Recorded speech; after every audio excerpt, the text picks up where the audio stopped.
My friends, there comes a moment in the life of every earnest seeker when the world, just as it has been, no longer satisfies.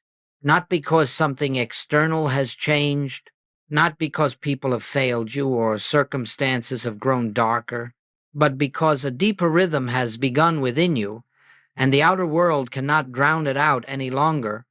You did not choose this moment. You did not plan for it. In fact, if you could have delayed it, you might have. But the spiritual life is not lived by human will. It is lived by the stirring of the presence at the center of your being.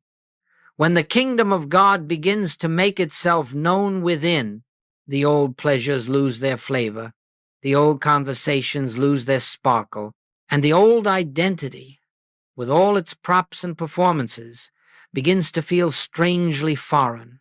You may look around and wonder why everything that once felt natural now feels distant, why the very environments that shaped your personality no longer offer comfort. And if you misunderstand this phase, you may believe something has gone wrong, but nothing has gone wrong. The truth is that something has gone wonderfully right. You see, when the divine presence reveals itself, even faintly, it draws you inward. It loosens your grip on the material sense of life. It removes the noise you once mistook for companionship, the excitement you mistook for purpose, the stimulation you mistook for joy. And suddenly there is a silence, not an empty silence, but a living silence through which the voice of spirit may be heard. But here is the part that causes confusion. When this inner shift occurs, the outer world appears to fall away, not because you are being punished, and not because you have failed, but because your consciousness has outgrown its former boundaries. The people who once understood you now struggle to recognize the person you are becoming. The spaces that once held you cannot contain the consciousness that is unfolding within you, and so you find yourself on what seems like a solitary path. Yet I say to you, this solitude is not abandonment, it is initiation. It is not loneliness, it is preparation. You are not being separated from the world, you are being separated from illusion, so that you may see the world as it truly is. You are being led away from the outer shadows, so you may discover the light that has always lived at the center of your own being. And so, when you feel the world slipping from your hands, do not cling. When the old companionships dissolve, do not mourn. Something far greater is approaching. The stillness that unnerves you at first will soon become your sanctuary. The silence that feels empty will soon reveal itself as fullness, and the path that appears lonely will soon be recognized as the path of the presence, drawing you step by gentle step into the realization that you walk with God and have been walking with God always. This, my friends, is the beginning of the journey we are speaking about tonight, the moment when the soul begins to remember itself and the world no longer fits the one who has begun to awaken. Let us go deeper, because the moment you begin to sense this inner turning, the mind immediately asks, why is this happening? Why do I feel myself withdrawing from the life I once enjoyed? And I say to you, you are not withdrawing from life, you are withdrawing from a false sense of life, a life lived externally, dependently, fearfully, seeking satisfaction in that which can never offer it. When consciousness expands, the forms that once held meaning cannot hold you any longer. It is not that you have lost interest in the world. It is that the world of appearances, the world built on fear, competition, approval, and personal will is too small for the awareness now stirring within you. You are beginning to live not from personality, but from presence. And the presence has no interest in the roles you once performed, the masks you once wore, or the games you once played. Goldsmith said often that spiritual growth is a change of consciousness, and where consciousness goes, life must follow. And so, as consciousness rises, it rises out of the beliefs, the habits, the patterns that belong to the old level of awareness. You cannot carry them with you any more than the butterfly can carry the cocoon. The cocoon was necessary for a time. It provided structure, safety, identity. But once transformation begins, the very thing that protected you becomes too limiting for what you are becoming. And so the friendships that were built upon shared fear, shared gossip, shared ambition begin to loosen. The activities that once entertained you now feel insubstantial. The goals that once fueled your days no longer speak to you. It is not because the world has changed, but because your center of gravity has shifted. You are no longer trying to get something out of life. You are beginning to sense life living itself through you. You are no longer seeking validation from people. You are beginning to feel the quiet sufficiency of the presence within. You are no longer trying to make things happen by effort. You are beginning to trust the rhythm of grace. And the moment this movement begins within you, everything that cannot resonate with this higher rhythm falls away, not by force, not by decision, simply by the law of consciousness. For two levels of awareness cannot occupy the same space. The higher must lift you, the lower must dissolve. If you resist this change, you will suffer, because you will try to live in two worlds, the world of spirit and the world of appearances. But once the inner call has sounded, once the presence has touched you even lightly, there is no going back to the life built on fear, control, and dependence. The old world cannot hold the one who has glimpsed the infinite, and that is why it feels as if life is pulling you inward, because it is. You are being invited into a new dimension of life, a deeper sense of self, a truer foundation of being. And what appears as the loss of the past is, in truth, the opening to a reality that has always been here, awaiting your recognition. Nothing is being taken from you.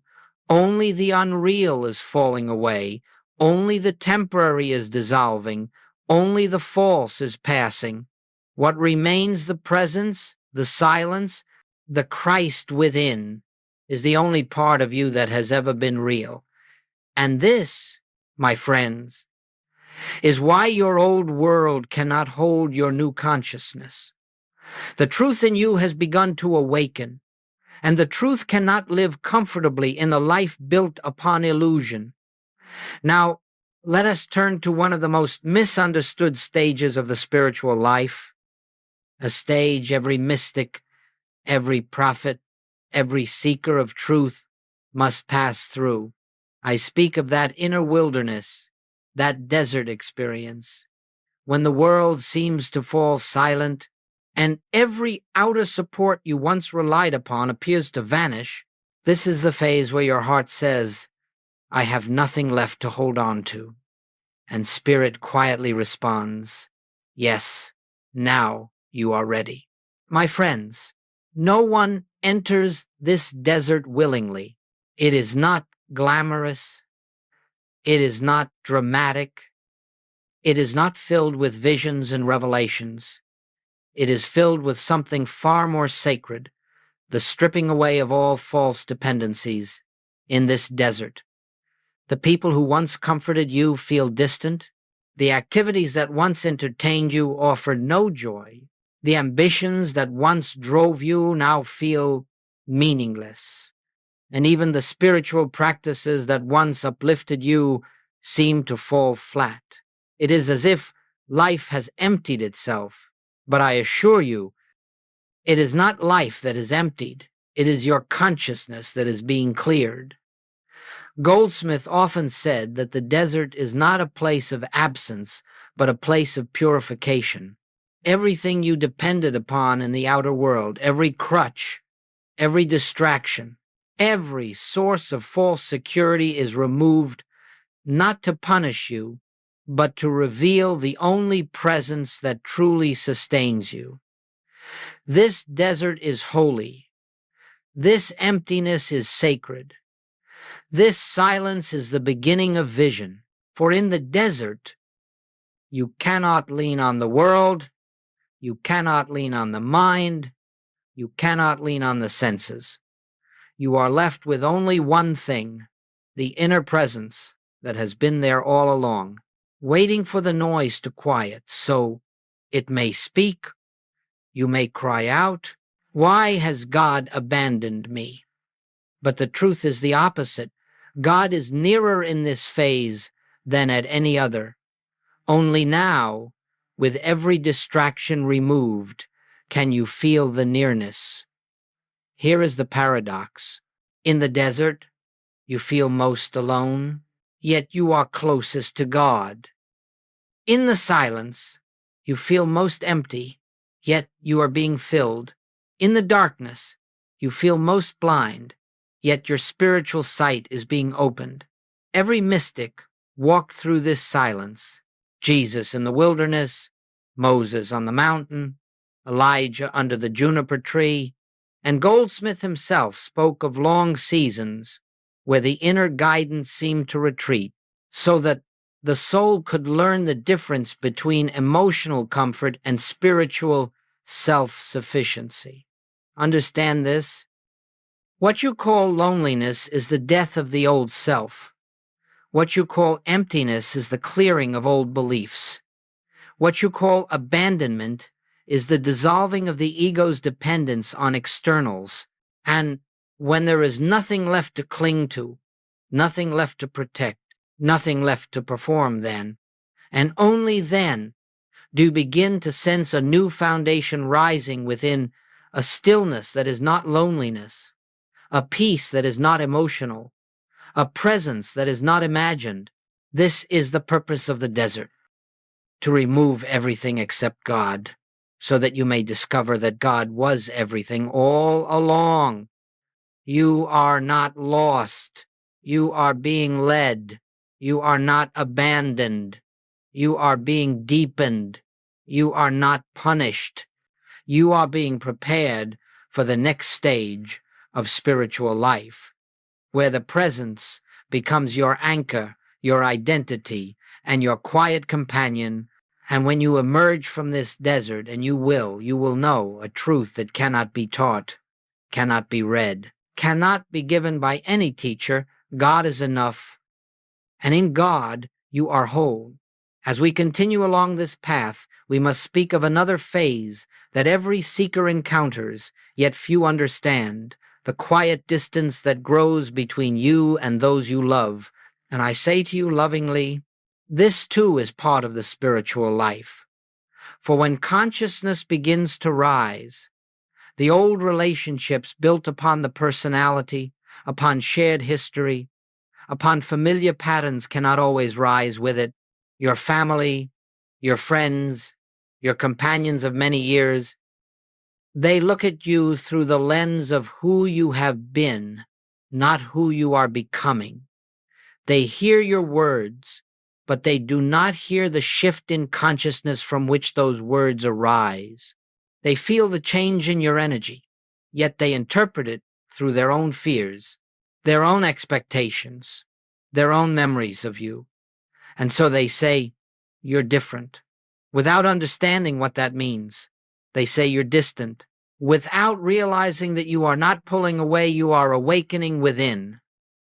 If you meet this phase with fear, you will try to explain yourself, to justify your transformation, to reassure others that you are still the same. But my friends, you are not the same. Consciousness cannot expand and remain what it was.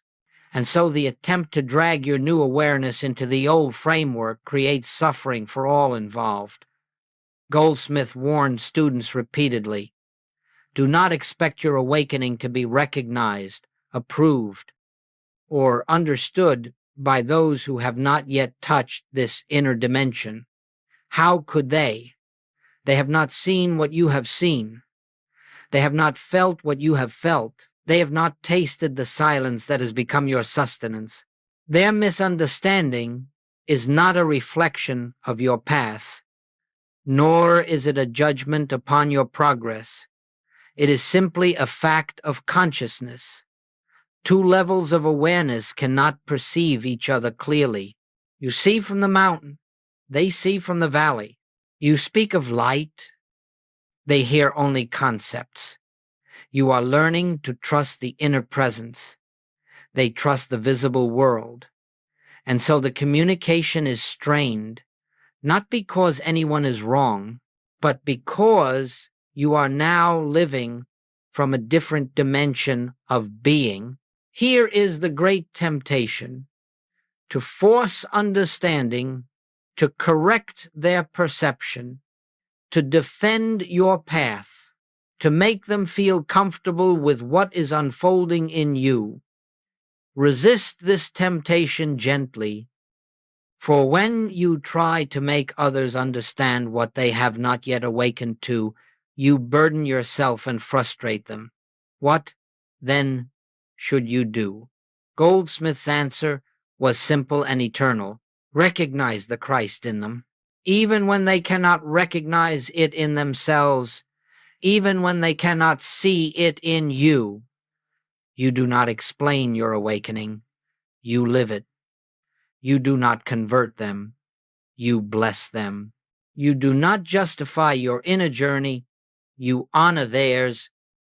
And you understand that the same presence that has awakened in you lives equally in them, awaiting its own moment of unfolding. Their misunderstanding is temporary. The truth within them is eternal. You will find, as you continue, that some people will drift away naturally. Do not resist. Others will draw closer, drawn not to your words, but to the peace you carry. Do not cling. Let relationships reorganize themselves according to the harmony of spiritual law, not according to human desire. For when you see others through spiritual vision, seeing the Christ instead of the personality, the light instead of the behavior, then even those who misunderstand you become instruments of your awakening. And with time, you will discover that the true companionship you seek does not come through convincing anyone of anything. It comes through abiding in the presence and allowing that presence to reveal the true relationship between you and all of God's children. For we are not separate beings trying to understand one another. We are one. Life, one light, one consciousness, appearing as many. And when you see that, misunderstanding dissolves, not always outwardly, but inwardly where it matters. Now, we come to a turning point on the spiritual path, one that almost always occurs quietly, without announcement, but marks a profound inner transformation. It is the shift from living as a personality to living as presence. And if you understand this shift, even in a small measure, you will understand why your life no longer fits into its old outlines, why the world feels as though it is rearranging itself, and why your very sense of self feels unfamiliar. The personality, my friends, is nothing more than a bundle of memories, habits, fears, conditioning, and borrowed beliefs. It is the accumulation of everything the world has taught you to be. It is the mask you learn to wear to survive, to be acceptable, to belong. But it is not your identity. It is not yourself. It is not the life that animates you. When the spiritual path begins to deepen, the personality does not disappear at once. It fades, it loosens, it becomes transparent. You find yourself less interested in defending opinions, less attached to being right, less reactive to criticism, less entangled in praise. The drama of life loses its magnetic pull, and in the quiet that remains, you discover something astonishing. You can observe your personality, which means you are not it. You begin to witness your thoughts instead of being driven by them. You begin to sense your emotions without being consumed by them. You begin to watch your reactions instead of identifying with them. This is the beginning of liberation. Goldsmith often spoke of this process as the dissolution of the personal sense of self, and many students feared this, believing that without the personality, they would become empty, passive, or vague. But the opposite is true.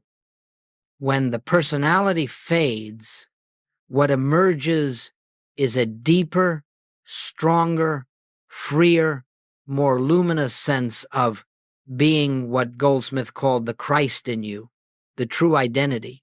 This identity does not need validation. It does not fear rejection. It does not compare, compete, or grasp. It is whole in itself. It rests in its own completeness. And the moment you begin to taste this inner completeness, you will feel the shift occurring. You will notice that the motivations that ruled your life for years, fear, insecurity, desire, ambition, no longer have power over you. They may still arise, but they arise like waves on the surface of a vast still ocean, and you begin to live from the ocean, not the waves. This shift is subtle, but its effects are profound. You speak less, but your words carry more substance. You act less from impulse and more from inner guidance. You stop trying to force outcomes and instead allow them to unfold. You feel a quiet detachment, not from life, but from illusion. And because you are no longer living from the personality, you no longer cling to the outer world to give you a sense of identity. The old self that hungered for attention loses its appetite. The old self that felt threatened by change loses its fear. The old self that believed it had to control life loses its grip.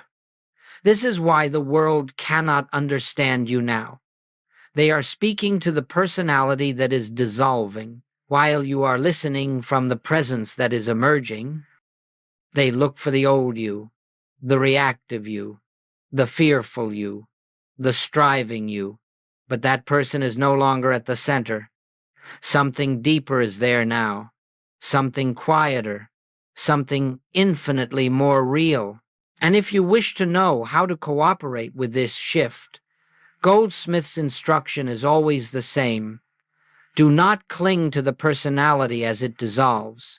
Do not mourn its passing. Do not try to resurrect what grace is removing. Instead, turn gently toward the silence within. Rest in that inner stillness. Let the presence live your life. For the more you identify with the Christ within, the less the personality can bind you. And when the personality no longer governs your life, you will discover a freedom that no worldly success could ever offer, a freedom born not of doing, but of being, not of effort, but of awareness. This is the shift from personality to presence, and once it begins, nothing in your life will ever be the same again. And so, my friends, once the personality begins to fade and the presence begins to take its rightful place at the center of your being, you will find yourself entering another stage of the path, one that many resist, yet one that is absolutely essential for spiritual maturity. It is the period of profound solitude, not simply being alone, which is a matter of circumstance, but feeling alone, which is a matter of consciousness. This solitude is not imposed upon you by the world. It arises from within as a natural consequence of awakening. And if you do not understand its purpose, you will fear it. But if you understand it through spiritual vision, you will embrace it as a sacred gift. You see, as long as we rely upon outer companionship to distract us, outer noise to comfort us, outer relationships to validate us, we cannot hear the still, small voice within.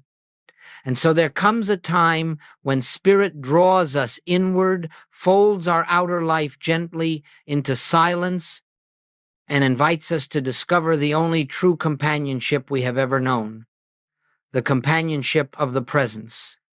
In this phase, Goldsmith said, the soul learns to walk without human crutches. It learns to rest in God without needing human support. It learns to abide in the inner light even when no outer light appears. And the remarkable thing is that at first this feels like loss, but soon it becomes liberation. Now, how do we walk through this solitude without fear, without resistance, without imagining we have fallen into some spiritual error? The answer is not in doing more, but in yielding more. Let us look at how. First, turn within gently, not with effort, not with strain, not with the desire to produce some spiritual experience. Simply turn your attention inward, even for a moment, even for a breath. Acknowledge the presence, not as something to be summoned, but as something that is already here, already alive, already closer than your very breathing. Second, withdraw attention from appearances. Loneliness is not a spiritual reality. It is an appearance.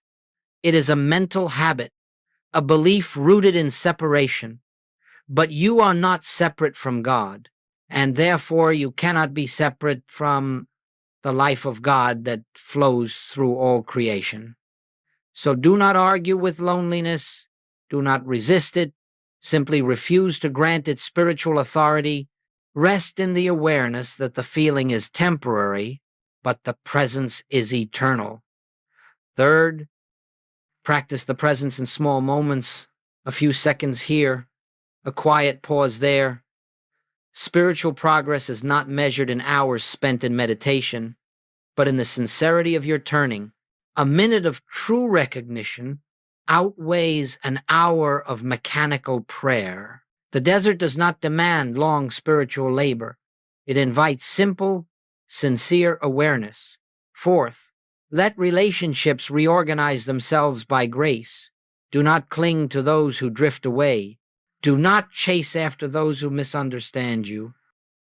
Do not mourn the shifting of your social world. As your consciousness rises, it draws to you those who are aligned with your inner vibration, and it releases those who are not. Let this process unfold naturally. The presence is arranging your relationships according to spiritual harmony. Fifth, and perhaps the most important, allow grace to fill the inner space that people once occupied. This is the moment when solitude ceases to feel like emptiness and becomes fullness. When it ceases to feel like isolation and becomes communion. When it ceases to feel like loss and becomes restoration. For in that silence, you will sense the living companionship of God, not as a belief, not as a thought, but as the subtle, warm, unmistakable awareness of being with you, as you, in you.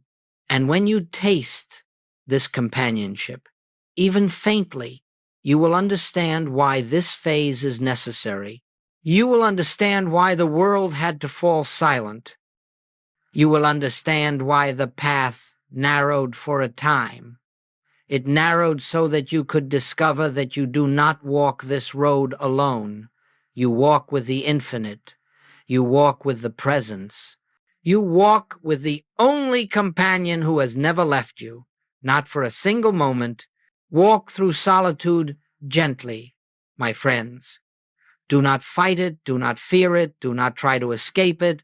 It is the womb of spiritual birth, the chamber of transformation, the holy ground on which the personal self dissolves and the Christ within takes form. Accept it, rest in it, trust it, and solitude will reveal itself not as emptiness, but as the quiet doorway into everything your heart has ever sought. And now we come to a beautiful unfolding, one that cannot be hurried, cannot be forced, cannot be manufactured by human will. It is the emergence of true companionship, the appearance of those individuals who are drawn not to your personality, not to your history, not to your needs, but to the consciousness that now radiates quietly and steadily from within you when you have walked through the desert, when you have rested in solitude, when the personality has dissolved and presence has taken its rightful place. Something subtle but powerful begins to happen. The world that once felt empty begins to replenish itself, not through noise, not through crowds, but through the arrival of a few souls whose inner light resonates with your own. Goldsmith often reminded his students that companionship on the spiritual path is a matter of consciousness, not numbers. One person who recognizes the presence within is more valuable than 1,000 who cling to the illusions of the personal sense. True companionship is not many, it is few. But those few bring with them a quality of harmony that is far richer than all the social circles you once depended on. These individuals may appear suddenly, or they may emerge gradually from the periphery of your life. They may not share your background, your beliefs, or your outer interests, but they share something far deeper, an attunement to the same inner presence. You may find that with them, words are fewer, yet understanding is greater. Activities are simpler, yet joy is fuller. The relationship is quieter, yet the sense of connection is deeper. How do these people arrive? They arrive by the law of consciousness. When you no longer seek companionship from a place of emptiness, you naturally attract companionship from a place of completeness. When you no longer need others to validate you, you draw those who recognize you. When you no longer look outward for identity, you meet those who live inwardly from the same awareness. It is never your responsibility to seek these people. Seeking belongs to the personal sense. Recognition belongs to the spiritual sense. The right companions appear not when you go looking for them, but when your consciousness becomes a resting place for peace, for stillness, for inner truth. For just as the fragrance of a flower attracts the bee without trying, so the fragrance of awakened consciousness draws those who are meant to walk beside you. This is why, after awakening, you will find that relationships become fewer but deeper, quieter but more meaningful. You may have had many acquaintances before, but now you have a handful of true companions, individuals who see not your role, but your reality, not your personality, but your presence. And let us be clear, these new relationships do not arise to replace old ones. They arise because your consciousness has risen to a new plane, and harmony always expresses itself on the level of consciousness you have attained. As you enter that higher plane, those who resonate with that plane will naturally be drawn to you, just as those who cannot remain will naturally drift away. There is no loss here. There is only alignment. There is only harmony expressing itself. There is only the unfolding of spiritual companionship. And here is a secret. Once you taste companionship born of presence, you will never again be satisfied with relationships built upon personality. Because true companionship, spiritual companionship, is not two people meeting one another. It is two expressions of the same consciousness recognizing themselves in each other. This is why Goldsmith spoke of spiritual community not as an organization, not as a group with outer unity, but as an invisible fellowship, a circle formed not by human arrangement, but by the inner recognition of the Christ in one another.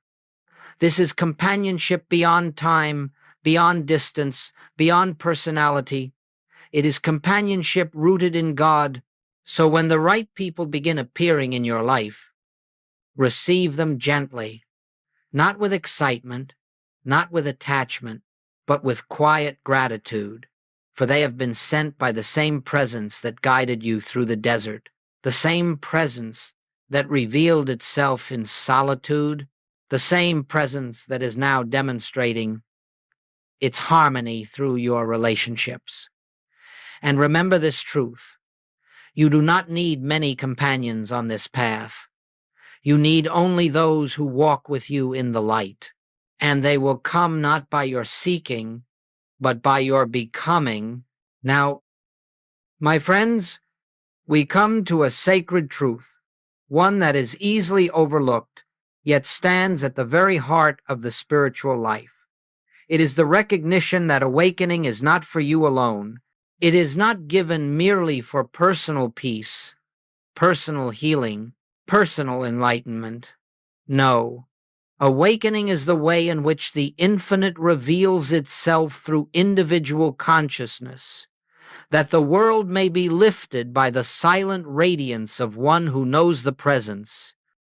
Goldsmith taught that the moment a person touches the Christ within, even lightly, that person becomes a point of spiritual illumination in the world, not by preaching, not by teaching, not by correcting anyone, simply by being, in the material sense of life, service is action, doing something, changing something, fixing something. But in the spiritual sense, service is the degree to which you live from the inner presence rather than the outer personality. Service is the measure of your realization that God is the only life, the only law, the only power. As your consciousness expands, your very presence becomes a healing influence. You may sit quietly in your home, but the atmosphere around you is changed. You may speak few words, but those words carry harmony. You may walk into a room, and without a single action, the tension dissolves, the atmosphere lifts, the hearts of others grow calmer. How is this possible? Because consciousness is the true substance of life.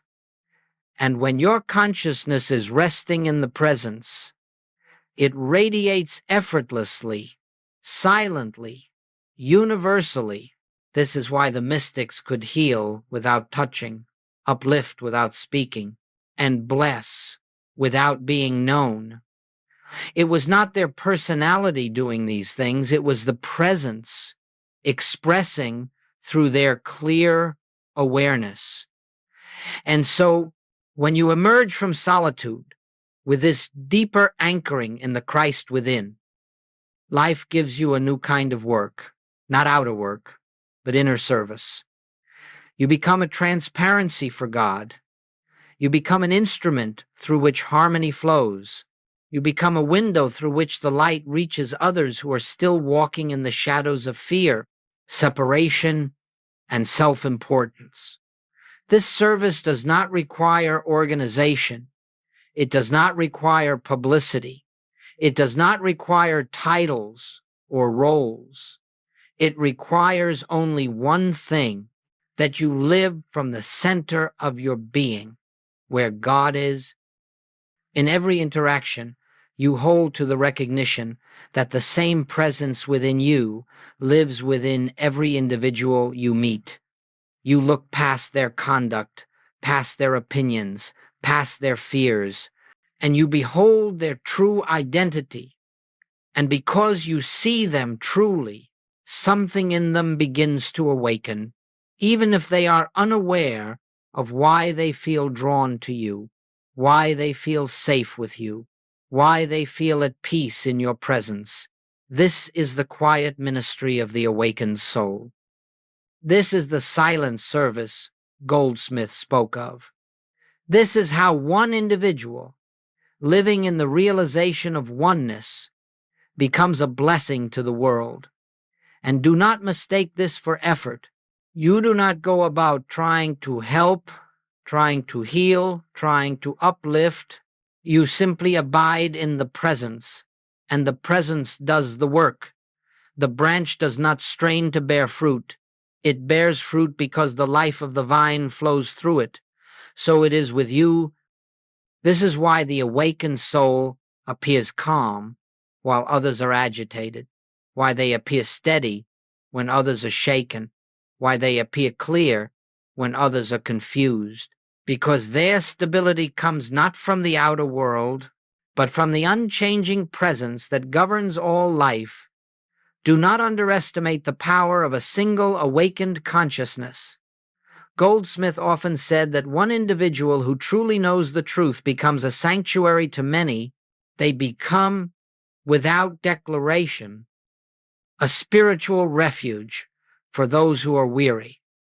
And the more you rest in the presence, the more your very existence becomes a quiet channel of love, a beacon of peace, a point of healing in a world that hungers for both. And so you see, awakening is not an escape from the world. It is the way God enters the world through you. Your inner transformation is not separate from the world. It lifts the world.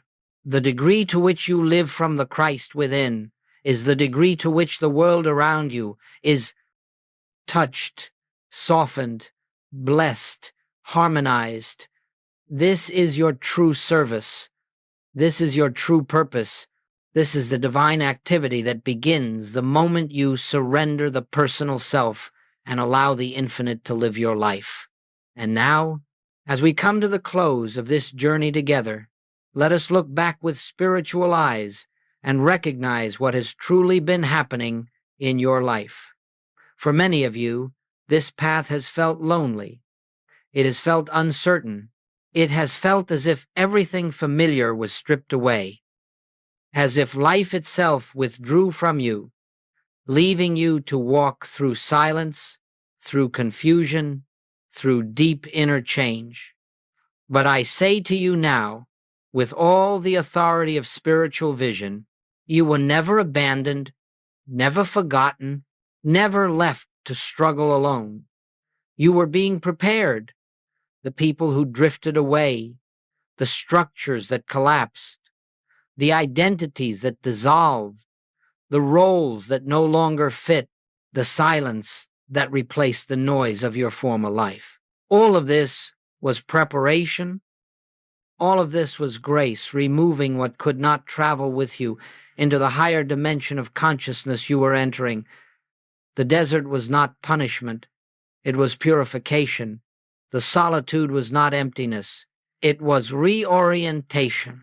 The loss of the old self was not destruction. It was revelation. You were not being diminished. You were being refined.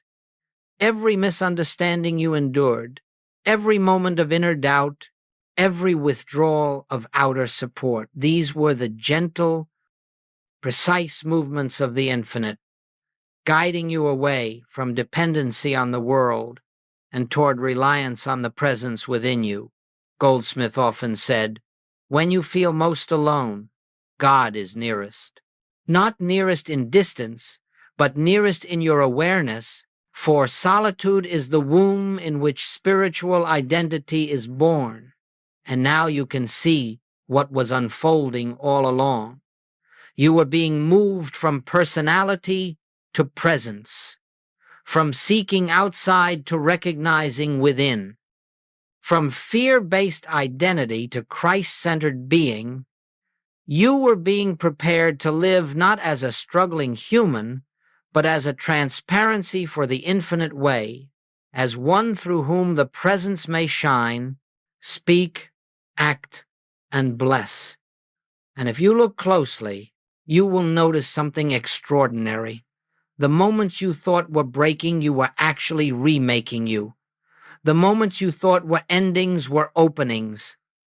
What you believed was falling apart was, in truth, falling into place. For the spiritual path is never a path of abandonment. It is a path of unfolding, never a path of isolation. It is a path of integration, never a path of loss. It is a path of revelation. And now you begin to understand your entire life has been the preparation for this recognition that the kingdom of God is within you and has always been within you. You were never walking alone. You were being guided step by step, breath by breath, inner knowing. By inner knowing, every silence, every uncertainty, every shedding, every breakthrough, all of it brought you into alignment with the truth of your being. So as we close, let this be your quiet realization. Nothing was taken from you, only the unreal was removed. Nothing was withheld from you, only the false was dissolved. Nothing was lost. Everything true remained and is now shining more clearly than ever. And now you stand at a new beginning, not because you have become something, but because you have ceased trying to be anything other than the expression of the one presence living itself through you.